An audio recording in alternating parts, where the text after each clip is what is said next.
Hey everybody, welcome back to Magic Orthodoxy. My name is David and this is a deck review. Today we're going to look at the Skull and Bones deck by the Conjuring Arts Research Center. The Skull and Bones deck is a deck that Conjuring Arts put out because they found or came across in their archives a single card. Yeah, one card, not a deck. They found one card that dated over 100 years old.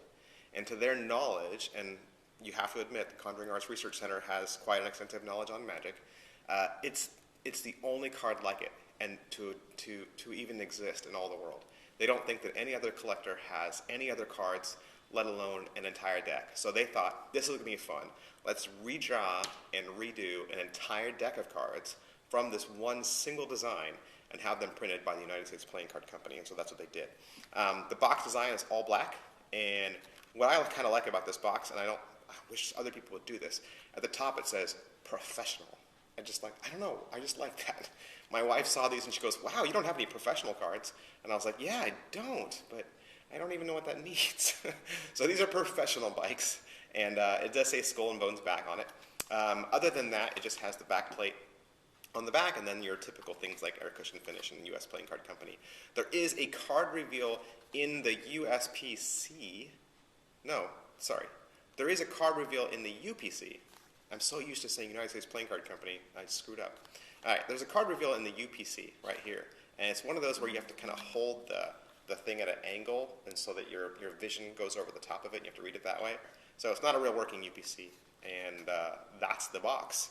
Other than that, it's a totally standard deck. This is a standard deck of 808 bikes, all the way down to the fact that even the Ace of Spades even says 808 right there on the top. You're not going to get anything too crazy or fun. You're going to get two full-size colored jokers. You're not going to get any gaffs. You're not going to get any extra cards. Your courts are not redrawn or recolored in any way. The only thing professional about this deck is you're going to get air cushion finish, and you're going to get a B stock. Conjuring Arts likes to print some of their decks, or I think even most of their decks, on B casino stock, which is a thicker stock, and the plates that cut the cards is a little larger. It's a larger press. So you get kind of a longer lasting deck. So that's nice. And then the only other difference really is going to be the back design, which is a mirrored image of a skull and crossbones on the top and the bottom, with kind of a floral pattern in the middle there and some scrolly works around the edges. It's one of those decks that you would add to your collection if you've got a lot of these skull decks or the darker decks or these decks that come from Big Blind Media. This deck would work really well if you bought it and then used these cards individually as gaffs. You know, there's all sorts of tricks and magic that you could do where you transform their card into something that has a skull in the back. Great for Halloween, great for kind of goth walk around and all that kind of stuff. But other than that, it's a collector's deck. It's a fun deck to have. Like just like Conjuring Arts said, it'd be fun to have an entire deck that was created because they found a single card.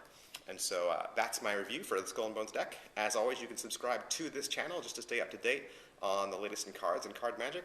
You can also like my page on Facebook, which is facebook.com/magicorthodoxy, and you can also follow me on Twitter, just twitter.com/magicorthodoxy. Thanks.